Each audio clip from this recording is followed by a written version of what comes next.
Imagine a city where every ship that entered its harbor was forced to surrender its books. Not its gold, not its cargo, its books. Scribes would copy them by hand, keep the originals, and hand back only the copies. This was Alexandria, and for 600 years, it held more human knowledge than anywhere else on Earth. Then one day it was gone. Picture the coastline of Egypt, 3 centuries before the birth of Christ. The Mediterranean stretches out in impossible blue, and rising from the shore is a lighthouse so tall it will later be counted among the 7 wonders of the world. Its fire burns day and night, guiding ships toward a city that should not exist. Alexandria was built on sand, on ambition, and on the dream of one man who never even lived to see it finished. Alexander the Great founded this city and died before laying eyes on its streets. What grew here afterward would outshine even his conquest. This is the story of the city that tried to hold all human knowledge in one building, and the slow, quiet tragedy of how it all slipped away. Walk through the gates of Alexandria in its golden age, and the first thing that strikes you is the light. White limestone buildings reflect the Egyptian sun so brightly that sailors claimed they could see the city glowing from miles out at sea. It was the meeting point of every civilization touching the Mediterranean. Spice traders from India mingle with grain merchants from the Nile Delta. The air smells of salt water, frankincense, and fresh papyrus ink drying in the sun.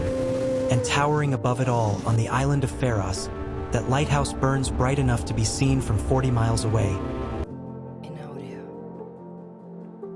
But the true heart of the city was not the harbor.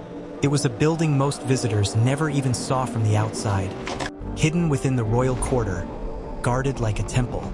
The Great Library of Alexandria. Inside, marble colonnades stretch in every direction, and the scent is unmistakable: ink, papyrus dust, and the faint mustiness of scrolls stacked floor to ceiling. At its peak, the library may have held somewhere between 400,000 and 700,000 scrolls. To put that in perspective, that number would not be matched by any library on Earth for over 1,000 years. This was where Euclid wrote the rules of geometry still taught in classrooms today, where Eratosthenes calculated the circumference of the Earth using nothing but shadows and sticks, and got it almost exactly right. Alexandria was not just a city of trade. It had become the operating system of the ancient world's knowledge. Here is where it gets strange and slightly ruthless.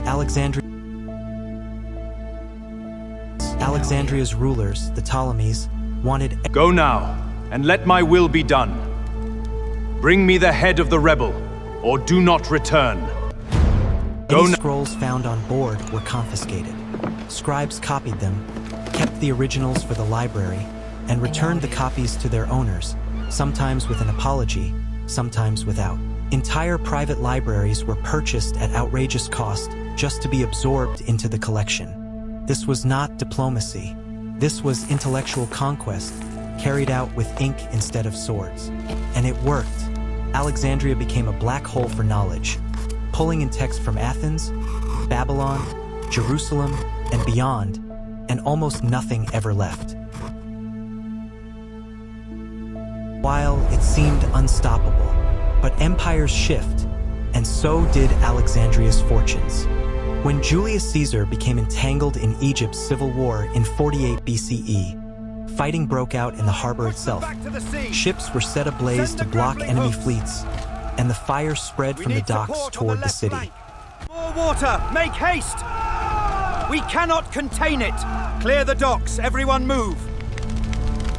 What we do know is this: it was not one single catastrophic fire that destroyed Alexandria's knowledge. It was a long, slow bleeding. Funding dried up under later rulers less interested in scholarship.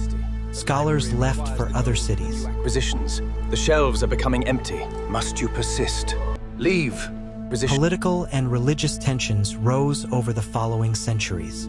Piece by piece, decade by decade. How long must we endure this occupation? Our voices will be heard. Do not mistake. The greatest library in the ancient world was not so much destroyed as it was allowed to fade. This is the part that should genuinely unsettle you. We do not know what most of those scrolls contained. Entire plays by Sophocles and Euripides, gone. Early scientific texts referenced by later scholars but never seen again. Historical records of civilizations we now understand only through fragments and guesswork. Imagine the sum of Wikipedia, Netflix, and every scientific journal on Earth compressed into physical scrolls. Then imagine losing most of it with no backup, no cloud storage, no second copies. That is roughly the scale of what vanished. Alexandria did not just lose a building. It lost centuries of human thought that no one thought to preserve anywhere else. And yet, walk through Alexandria today, and the modern Bibliotheca Alexandrina rises near the same coastline, a glass and granite tribute built centuries later, as if the city itself refused to let the idea die completely. The original scrolls are gone. The scholars are long dead. The lighthouse collapsed into the sea after a series of earthquakes. But the dream that knowledge could be gathered, protected, and shared with the world, that dream survived every fire, every neglectful ruler, every empire that rose and fell around it. Alexandria reminds us that knowledge is never permanent unless we choose to protect it. If this story pulled you in, hit subscribe, because there are more forgotten cities and vanished worlds waiting to be uncovered. And let me know in the comments, which lost city or ancient mystery should we reconstruct next?